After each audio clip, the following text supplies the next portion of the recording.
God is good. God is good. God is good. And as the teaching say all the time. And it's now gone 7 minutes past the top of the hour, and it is the Tuesday edition of the morning show. What the time now? I've already said the time. And normally we show up so like because at 11 o'clock, but it's here. And we're going to be looking at some of the stories that is making the rounds.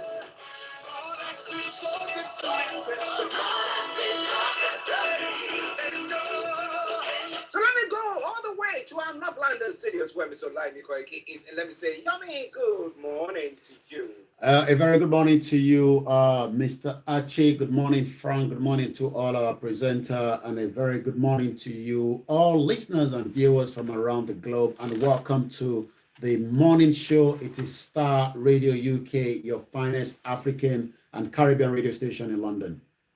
How are you doing, sir? Well, feel much better than yesterday. Apparently, I think sometimes when you wake up quite early, like I did yesterday at 5 o'clock, and I thought it was too early, only for me to started doing everything at if, Eventually, I said I should take a bit of more nap, and that eventually I couldn't join the morning show yesterday. I do apologize to all our listeners that were expecting a report from Nigeria yesterday. But this morning, sound and well, after a very quick haircut, it's good to be back again with the team on the week morning show with so many things happening around the world.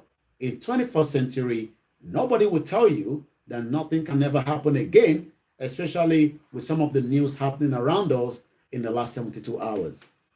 Well, listeners, Mr. Olayomi Koiki for you, and it is the Star Radio UK Tuesday edition of the morning show. Let me also say good morning to Frank, and then we can go on. Frank, good morning to you. Actually, good morning to our listeners wherever they are. Welcome them back. Good. Right. You are doing well, though. I'm doing well. Great. He's in a comfortable position, don't you worry. All right then. Let's go to Mr. Olayomi Koiki in our North London studios. Frank with me here in our Croydon studios, and let's now have a shot. Now, Buhari signing of the PIB Petroleum for 300 naira. Is it per gallon or per liter? Can you throw a bit of light on that? Well, as we know that, there's a lot of subsidy when it comes to Nigeria petroleum industry is one particular area that has got so much money with Nigerians. And a lot of Nigerians have asked, why should we, pay so much, for what we are not even getting as well. But I will be giving a bit of more background to that. But let's first welcome those that have joined us on all our other platforms. It's sometimes a very, very busy morning, especially when you're streaming back to different platforms, which we are just doing right now. When you look at the petroleum industry, that the Buhari is a PIB. If you remember that, we talked about this some few weeks back, when we were, asking whether, Buhari will eventually sign it. But I can confirm now, from the news coming out, that the federal government may soon end the full subsidy regime with the signing of the petroleum industry bill by, President Muhammadu Buhari that have returned back to Nigeria after, so many days here in London. This time last week, Friday, we were at the Buhari residence at the, central London. According to the information that we have, the government position of full subsidy would form the major item during the Minister of State for Petroleum Resources, Chief Timpera Xavier press conference on the petroleum industry law, which will hold later on today. It was gathered that with the signing of the PIB into law, the cost of petrol would jump to as high as 300 naira per litre, which currently is about 162 to 165 per litre. So that tells you something. Interesting. Now, I thought that there were some, what do you call them, members of the Congress who were against that, especially those who were in the southern governments who were saying that no, we think that it's not enough that is going to be, maintained in our side. But what have been their reactions? Well, you're quite right. The reaction from some of the representatives of the Senate and those at the floor of the House of Assembly in Abuja were against this PIB law. But as you can tell, that the information reaching us this morning seems that now that the Buhari government of the APC have now decided to put this into a law. Whether that again is something that the Senate will be discussing and be rejecting, but we would have to wait and see. It was learned that another issue that the minister will address was to unbundle of the Nigerian Petroleum, the Nigerian National Petroleum Corporation, known as the NNPC, that has not made any useful, since we had those 4 refineries, and you thought about what could be reason behind that. But according to the special advisor to president and media or publicity, Femi Adesina, in a statement yesterday, that Buhari had signed the PIB. So the statement was titled, President Buhari signed Petroleum Industry Bill into law in the midst of whatever the senator or the House of Reps members were still against it. Interesting. We see what is going to happen on that front. It is Starr Radio UK. It is your favorite African and Caribbean radio station in London. Now let's move on to some other stories that is making the rounds. Buhari meets security chiefs on Thursday. What is he going to be discussing with them? Is it still the insurrection or anything that he thinks is going on in the country? Well, like I said, the president came back and eventually is now going to be discussing, issues when it comes to, the insecurity in the country. I mean, if you play back to the previous, security chiefs that were in the country, you realize that, the failure for 6 years did not bring anything out. Again, Femi Adesina revealed that in a statement titled, President Buhari met with the security chiefs on Thursday. Thursday meeting is meant to bring the president up to speed on the security development around the country, while plans to bring a decisive end to the challenge will be formulated. Also, the meeting will highlight military gains of the past week that have seen insurgent and band. I mean, I don't understand why they keep calling them bandits. These are terrorists, but the Nigerian media tend to use the word bandit. The statement read, President Muhammadu Buhari will on Thursday confer with security chiefs at the presidential villa, which is just about the next 72 hours. The president returned to Abuja last week, Friday, after 18 days in London, which he has attended education summit and likewise is health check. The security force have in the past few weeks taken the battle more robustly to the insurgent and the terrorists, all other criminals troubling the country, and they are now surrendering in droves. This again is something that a lot of Nigerians will wonder why, the terrorists are surrendering. Does that mean that there's not going to be any court case now that they've actually said, no, Nigerian, please forgive us, because of the atrocity that we have committed? I mean, it's just so many questions that we got to ask ourselves. I mean, if the government is saying that the terrorists are now, surrendering, it might be a good option on the table. That means we will have more or less insurgency attack or kidnapping around the country. Or could it be that is another game that a lot of us have been a little bit skeptical, especially after listening to people like Dr. Obadia that told us that we will see more of insurgent attack. But now that the government says they are surrendering, and that means part of the reason why the president will be having this security meeting on Thursday, which is the next 72 hours. Well, listeners, Starr Radio UK. With me in the studio, Mr. Frank Davis, we have Mr. Olaimi Koiki, bringing you updates from Nigeria, from our North London studios. Wherever you are, continue to share the broadcast with your friends and loved ones. But Frank, let me come to you and look at this PIB bill that the president is signing. Yeah. Now, they signed that, and then government subsidizes the football. We had that happening in Ghana as well. I mean, they signed all those things. Now, you ask yourself, is this a means-tested one? So that those who can't afford, those who are running commercial businesses can have something back, or people who can afford, they've got all the means, are also enjoying the freebie So you answer ourselves, signing those things into law and now subsidizing it. What are we? It's just plus one minus one. What do we actually gain from that? In the first place, Archie, when they talk of subsidy, what do they actually mean? What is the market, the true cost of the product before tax? Mm-hmm. Are you getting me? Yeah.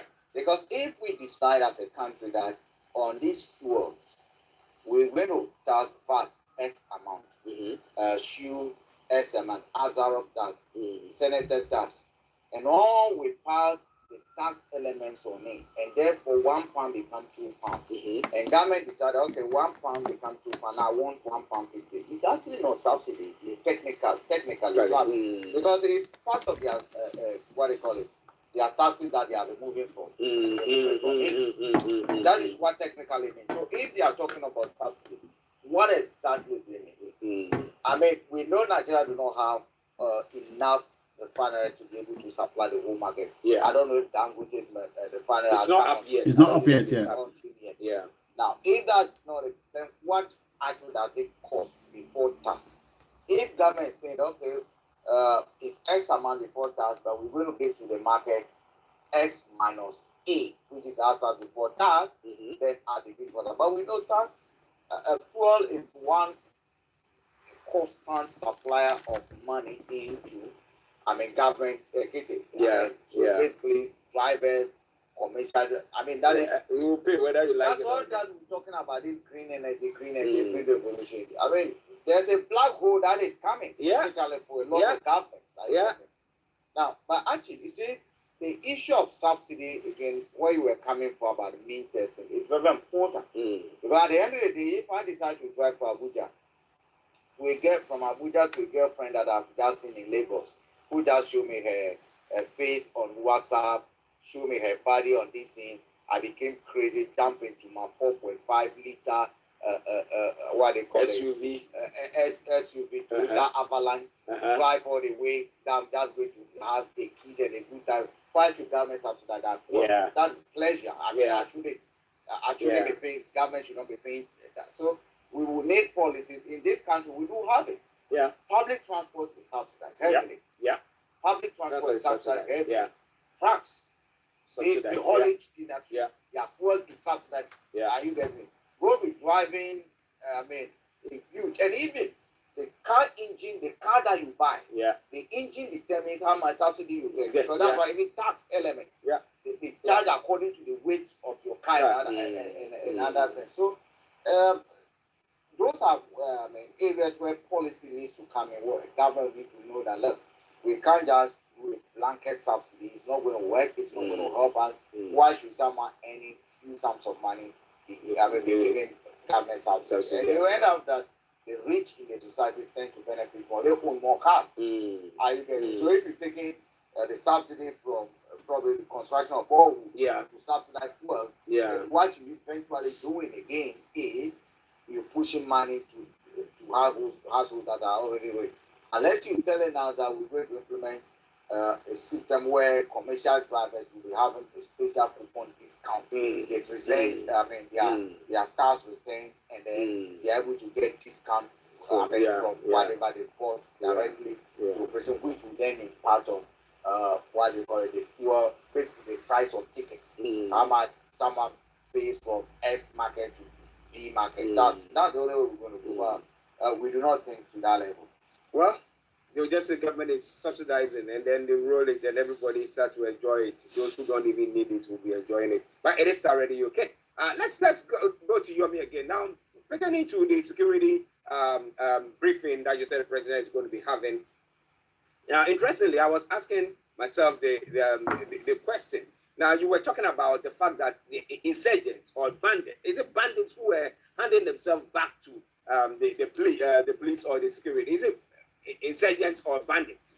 Well, the government, the military giving us the impression that these are bandits that are surrendering, after why they might believe that, Nigerians should forgive them.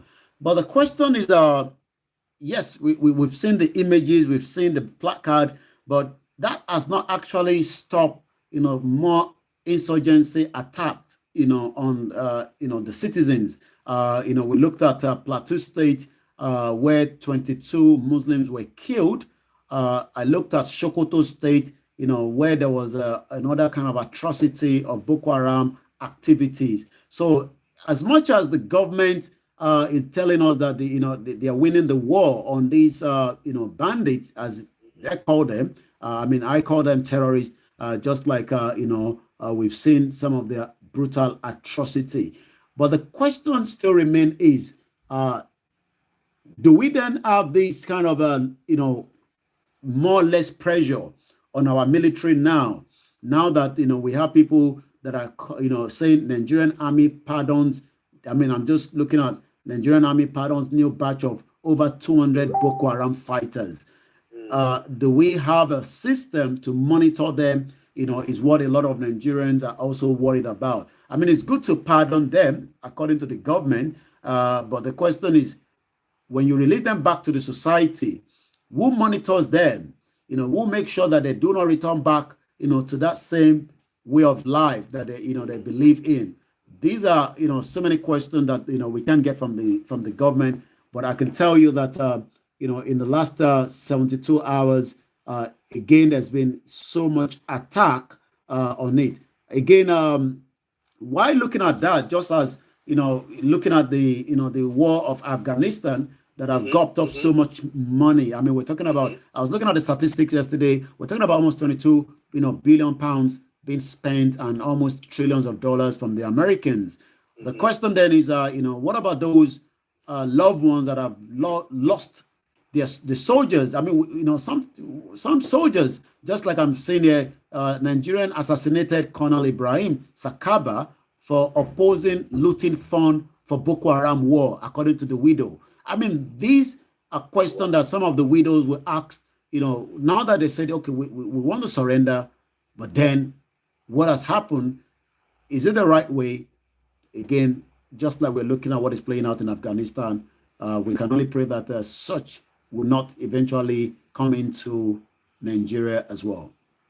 Well, listen to Starr Radio UK. Let me acknowledge Sister Gina Latte and Anthony Adedeji. I hope you are all doing very well. Thank you very much. Continue to share the broadcast with your friends and loved ones. Now, Frank, let's look at, you see, I was just going to juxtapose what is happening in Nigeria to what is happening in Afghanistan. And the fact that people are being pardoned. Now, yesterday, you didn't make an analysis saying that, look, it's not that people, the Afghan soldiers, the Taliban, were just coming from north and then running the whole country over. No. But that people just sprang up because they were all there. Call it in comatose. So they just rose up and decided to do whatever thing that they want to do now. Now, if these people are pardoned, and like Olani Kwegi said, even here where we have advanced technology that we are able to track people and all that, we have some people just sifting through the net and then going to cause havoc. Now, are we going to see anything of that sort going to happen in Nigeria? Is that something that will happen? Sometimes you need to take certain strategic decisions to bring peace. Pardoning is one of those tools that you can use, but it's gonna be used very wisely and it's gonna be used smartly. I'm not a security expert, but my mind will tell me that the Nigerian authorities will be so foolish and stupid to just assume that can't give up your arm and let's pardon you. I don't think they would have. If they do that, then it will be a very, very catastrophic thing. I do believe some of those things that will work in their favor will be information, critical information about source of weapons, which for me it should be a condition, a precondition for you being pardoned. So how do you get your weapon? You have to give some information. Who are your financiers? Extracting some of those vital information. Again, making sure that, look, the people see psychologists, like you said, monitoring. And if possible, relocate them from that area. They are. Relocate them so that they don't get close to this. Again, probably even recruit them into the army, the mainstream army. But the danger here is that would they just be using this as a soft approach to infiltrate the regular society, regular army, such that should they come, they take a command, say, okay, now you know what? All we're going to do, we pretend to have surrendered. There shall come to a time when command will be given. And when that command is given, stones and whatever, the dead bones of the Boko Haram shall arise and then begin to bomb wherever they are located. Is that the strategy they are using? It will depend on the security apparatus if they are able to extract more information and then, like Olave said, monitor them. Yeah, you know, I'm of the view that there should be, if there is a blanket approach to, pardoning people. Now, then they need to look at the iPod. Then they need to look at the Ododua, so that you see they are meeting these people, trying to talk to them, trying to. Those are separate stuff, because at the end of the day, when you bring Ododua and the iPod situation in, you're looking at different get off. Okay. Because at the end of the day, these are not agitation aimed at basically stopping those kind of education and all this kind of things. We do have Muslims that are part of the movement, so this is not more of a religious stuff, right? This is specific that we want our independence. We want what Odudua will call independent. That we want to be self-governed. We want to run our own affairs. We don't want to be part of the broken and unfaithful marriage again. That is what they are called. Who are you going to pardon? Are you going to pardon them to stop, agitating?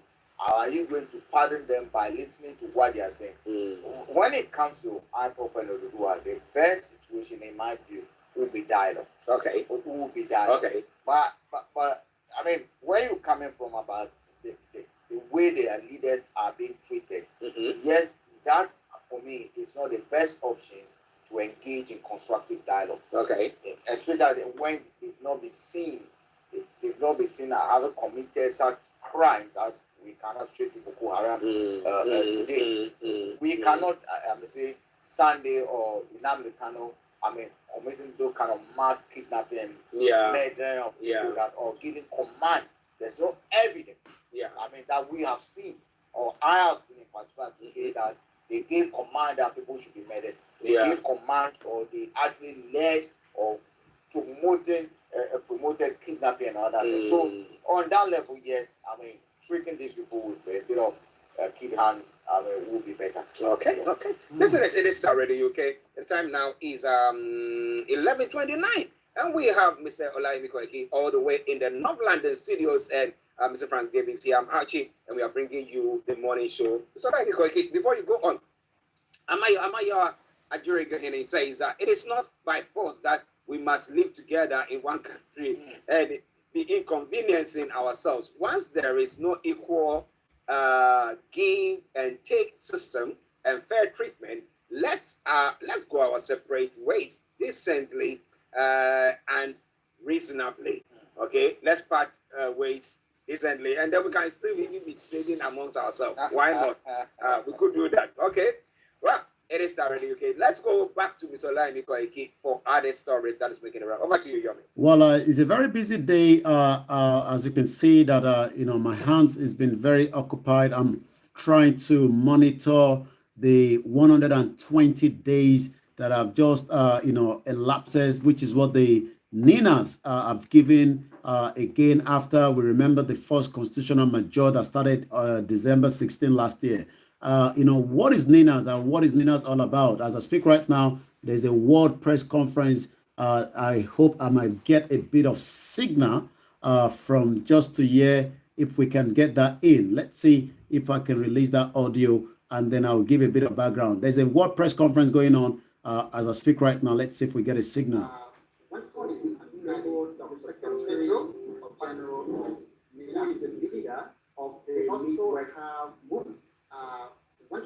Let me, sorry about that. There's a bit of noise at the background again. Okay, yeah.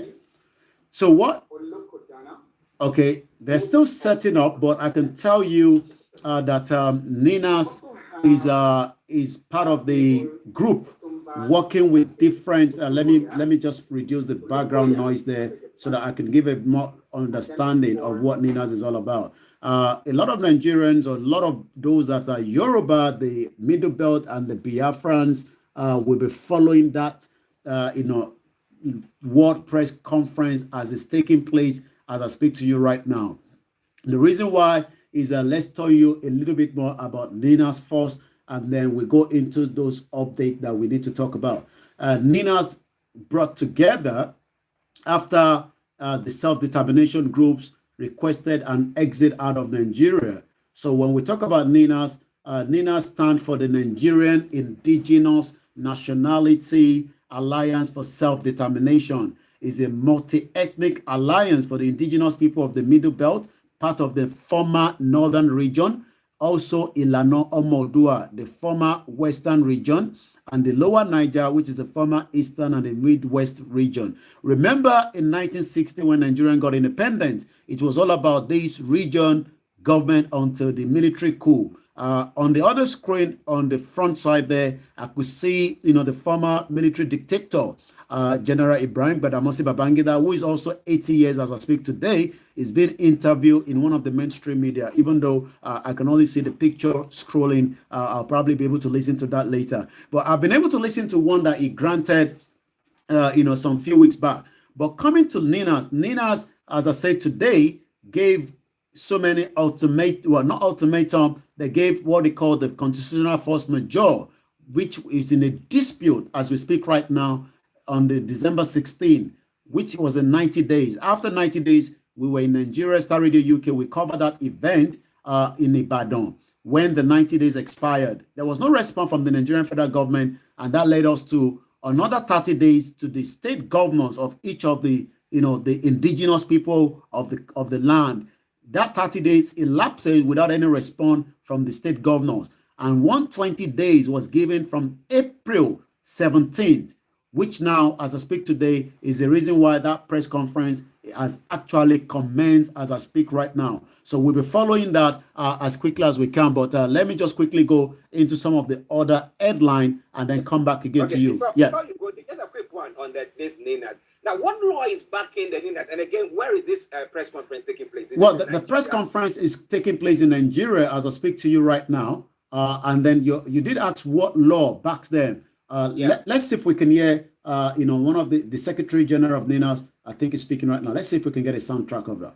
Build on the framework of the administration, tumbling down like a pack of cats, and ruled by their sympathetic treatment of the native, have reflected on the best traditions of imperial rule, and have remained a pillar of hope and tower to the encouraging them in their unswerving devotion to the emperor and the king in general. It goes on and on to talk about the swindling of the native throughout the document. The natives were described, the indigenous nationalities of Nigeria were described as the natives, because the British knew that the people they were in joint venture with were not natives in that sense. And so I continue, says the successful prosecution of the British policy, since it will entail not only the social and economic. All right, I'm going to pause that, but like I said, I will be transmitting that in just about a few minutes. But you did ask the question, what is the question you asked myself is, what is the law backing NINAS? I mean, I wouldn't say there's a law backing NINAS, but all I can say is NINAS is just part of the, the movement, which is similar to what we are witnessing. So basically, we're looking at a coalition of indigenous people. Oh, yes, you're quite right. Yes, indeed. Who are seeking self-determination out of Nigeria. Now, is it part of their goal that, yes, the Yorubas, the Igbos, and all those groups that are seeking self-determination will come together and form one nation? Or no, they're not forming one nation. Everyone is working separately, but they've come together as the indigenous groups. So that means we have the Yoruba in that particular NINAS. We have the lower Niger and we have the middle belt. So basically, we are now looking at three fronts. Three fronts. Yes. But let's go and get a mango first. If we're able to take yours to your whatever. Yes.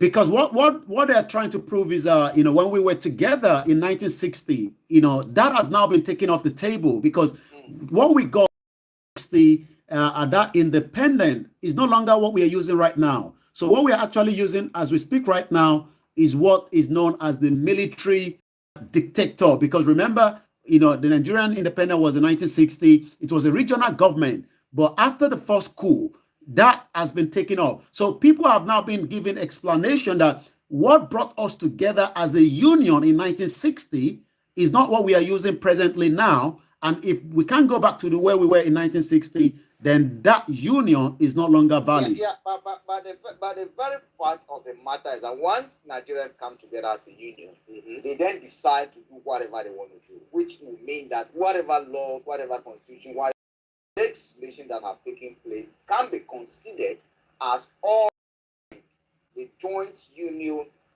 votes. Because at the end of the day, yes, we agreed on the exception before our marriage, this is what we brings us together. Yeah. But once we are in a marriage, whatever decision we take is a joint decision. So we cannot, again, hold one side responsible for all the flaws in that legislation is now, because it is a joint responsibility of all Nigerians. Whether you were part of the government, you were not part of the government. That's what I always ask. Since 1960, it is not only Buhari that has been in power. We've had people. What effort did they make? No. Let me go back to you. Let me interject there. What we got to remember is, yes, it was not one particular tribe, but we are talking about that union of 1960 has been distorted after the coup. By the coup, by the TAC coup that came into the country in the 1966. So we had a union that was operating. We had a different constitution of regional government of the indigenous owner. We had the middle belt, we had the northern region, and we had the southern region, which was more like a local government, a federal, what I call. And that was what we got the independent on. Federal, yeah. So we got the independent on that in 1960. But in 1966, all that has changed, and we have been using something different. And that is why people have said so many times, should we go back to the 1963 Constitution, or we go back to the 1960 Constitution? So this is now, on the table. But like you said, it's not just about who has been in government. We're talking about what has actually been distorted ever since that's 1960 independence. Nigerians will need to make a decision whether they want to go back to the past or they want to move forward. That's a decision. And if they are moving forward, what did they do? I just believe that the past must guide whatever is being done. That's right. But not necessarily trying to go back to the 90s, because events that might have been formed, those documentation or what was put in place are not present today. Those conditions cannot be justified today. So is it that way? I do believe the 1999 Constitution has been said. It's not something that can withstand the test of time. Right, yeah. So, in my view, a new dialogue needs to commence right now to see the way forward. Okay, listeners, it's Starr Radio. Okay, Mr. Olaimi Koiki, bringing you some information from the NINA's press conference that is taking place at the moment. But let's move on to some of the other stories. We'll be monitoring that, and as and when we have more information, we'll be bringing it to your way. Yeah, over to you, Yomi. Well, let's quickly touch on some of the other news. Once again, this is Starr Radio UK, your finest African and Caribbean radio station in London. Remember to subscribe on all our social media handles, and the best way to listen to us is to download our apps, or otherwise follow us on www.starradiouk.com. So we're going to touch on some other headline as well. We have the Data Pro maintain Total Nigeria A rating. That is coming up from the headline as well. Our debt, we keep rising. Revenue decline, according to the federal government. Also, the scarcity in Forex, according to pressure on the FMCG and company profit as well. We go straight to more other headline. And then I'm going to take us straight to what is trending on Twitter. It seems already this has just popped off. Facebook Taliban related content on the platform. I'm sure that should be expected. Also, we've talked about President Muhammadu Buhari meeting the security chiefs on Thursday. I'll be discussing that further when we come back on Thursday. I'll take a little bit from straight to, the ex-deputy Senate President Ibrahim Manto have died. Kankara Crisis Peace Commission met warring groups as well. Also, we go straight again. The former presidential candidate Moghalu have said Nigeria must not recognize Taliban and Afghanistan. That is coming from Moghalu right there. I mean, I'm sure I was watching the Security Council at UN yesterday, and it seems Pakistan and also China were those part of the three countries, and Saudi Arabia that supported Taliban when they were in that regime. The former deputy governor of the Central Bank of Nigeria and the ex-presidential candidate Kingsley Moghalu has advised Nigeria not to recognize Taliban control Afghanistan. Moghalu stated this event unfolding in Afghanistan a lesson for Nigeria, which is currently battling Boko Haram and the Islamic State in West African province. He said a secular country like Nigeria must never tolerate those who harbored and express sympathy for global recognized terrorist groups while being quick to label the center terrorists. That is also coming from Moghalu there. So we're going to go straight to Twitter, then come back to you we're going to have to also monitor what is happening with the Ninas, and I'll be able to report that back to the house tomorrow. BB Nigeria is trending as number one. It's like, the same Big Brother that we have here in UK. It's a show that has been running in Nigeria for some time now, and that is currently going on as we speak right now as number one trending. Afghanistan seems to be trending, even though it's not part of Nigeria, but as you can imagine, with the latest situation happening in Afghanistan. I'm going to take some of the other tweets coming from individuals at Ifa Funshaw. Yesterday, Nigerian government pardoned more than 200 Boko Haram. Today, Taliban pardoned thousands of Al-Qaeda and ISIS from Afghanistan prison. Also, from Uzo Bosu 22, IPOP does not force people to do anything. The people do what they do for the love of freedom, and Mazi Nnamdi Kanu today's sit at home proved it. Again, in as much as there was a lot of contradiction whether that should go ahead or not, but people still end up not going out yesterday in the southeast region. We take two more from the trend of Twitter this morning, then I'm going to come back again to you in the studio while we start winding down. Again, Osibajo commissioned APC group to recruit millions of Nigerian youth for 2023. That is quite interesting. And like I said 34 minutes ago, Ndidi Uwuchu and the 1999 Constitution, hashtag party close shop now, hashtag Nina's referendum, hashtag Nina's _ self-determination, hashtag _ NSAS. We remember last year, it's just coming up to a year now, 20th of October will be history in Nigeria or outside Nigeria. Should Nigeria become a country that will disintegrate? And a lot of people will still remember that. But like I said, after 120 days of activating the people power, right now as we speak, there's an ongoing World Press Conference that is taking place as we speak right now. It is actually Star Radio UK, and I'll come back to you in the studio so that we can finally wind down from here. It is Star Radio UK, your finest African and Caribbean radio station in London.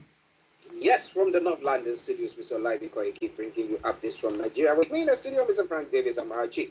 Now, let's run up. We're going to be running up. But when it comes to the IPOP sit-down yesterday, how did it all go? I mean, why are people saying that, well, it looks like people, they are being forced to stay at home, but if people have their own choices, they would have gone around doing whatever they want to do. What is that?